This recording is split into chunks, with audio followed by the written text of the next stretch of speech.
So I've got a client of mine who's exclusively engaged with me on buying a distressed property, like absolutely distressed, right? We've got a mid-level budget, but he can arrange for more money if required. Now, while we had initially thought about sticking to the downtown and the Business Bay areas, I'm scouting for super deals in some of the newer communities that have been handed over. So I'm going over to Serena now. This is a townhouse community that was handed over by Dubai Properties. Now, what happens generally speaking as a community gets handed over and people bought into that community 3 years ago, there's going to be a lot of people. 3 years ago, the market was different, so a lot of people were still, sometimes upbeat about prices going up, or their plans in life might have changed. They might have immigrated to another country, Canada, Australia, the US, UK. It's not good to say this, but divorces happen. Marriages break up. Oh, there goes my camera. Marriages break up, deaths happen, jobs get lost, and by the time that the handover starts taking place, there isn't enough money to pay the developer for the final installment.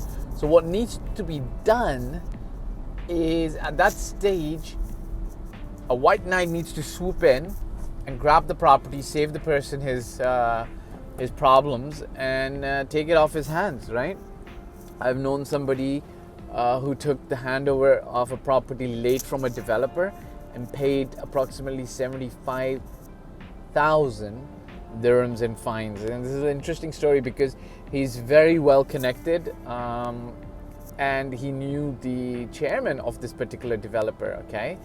And he tells me that he approached the chairman, and the chairman said, yeah, sure, we'll look into your fine. But they ended up making him pay because they realized he was selling the property, not moving in himself. So he's an investor, so they know that he's got the money. So they decided no clemency for him.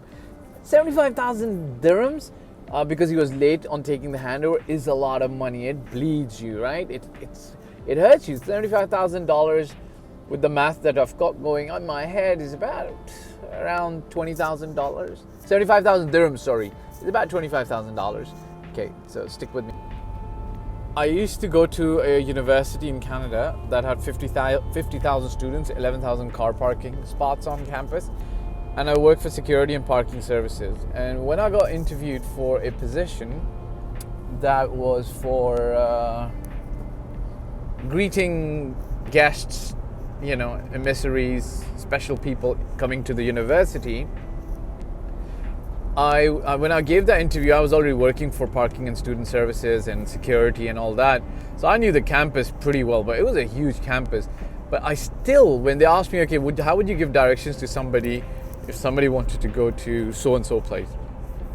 And I think I did pretty bad when I gave directions as to how to go that place. But what ended up happening is they taught me how to give directions in a good way, right?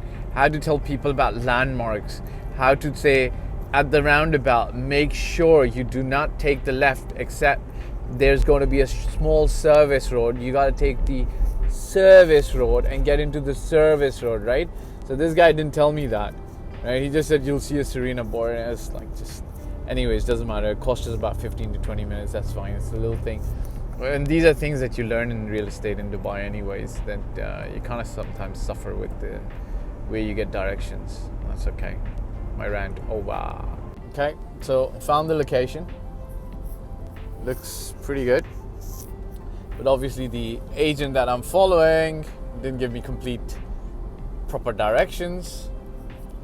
So that's alright. That's very common, by the way, in Dubai. Agents don't know how to give good directions, and I don't blame them, because the reason I don't blame them is because it's not in their control. The community coming in now. This is what it looks like. It's Serena by Dubai Properties. Dubai Properties does a very good job in terms of how they build communities. So I've got no questions about how this community is going to come up. It's a gated community. There is a gate arm here, security, as with all their other communities. There's always security here in the community, I mean. Right, so pretty darn decent. With some decent landscaping. Obviously, this landscaping ends up becoming better and better and better. Like, give it a year, yeah. You know, you gotta give it a year at least, year or 2 years. I know you don't. I think you might think that the landscape is slightly sparse, but no, you know, you gotta plant the trees and then let them grow, right? These are the houses. I think they look pretty good. The property, it's got a full lawn from the side, and let's just enter.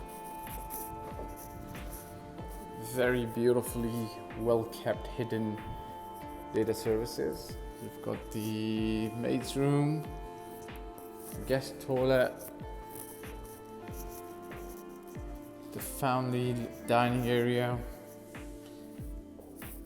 a semi-closed kitchen with a very nice cabinetry. It's quite beautiful, the color. And then you've got the garden space in the back. You've got the garden space right here. It's quite expansive. You can put a pool in here if you so desire, but because it's a corner unit, you've got a decent amount of space on this side as well.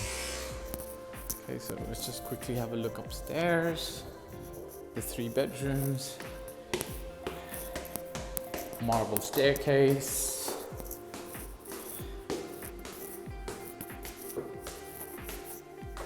So this is the two bedrooms. Built-in wardrobes. Yeah.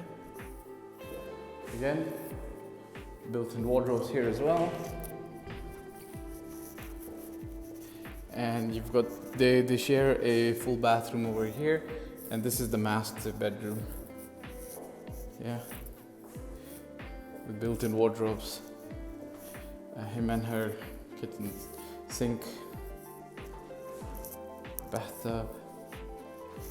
All in all, a decent deal. I think if you could push down the price further, it'd be a good deal.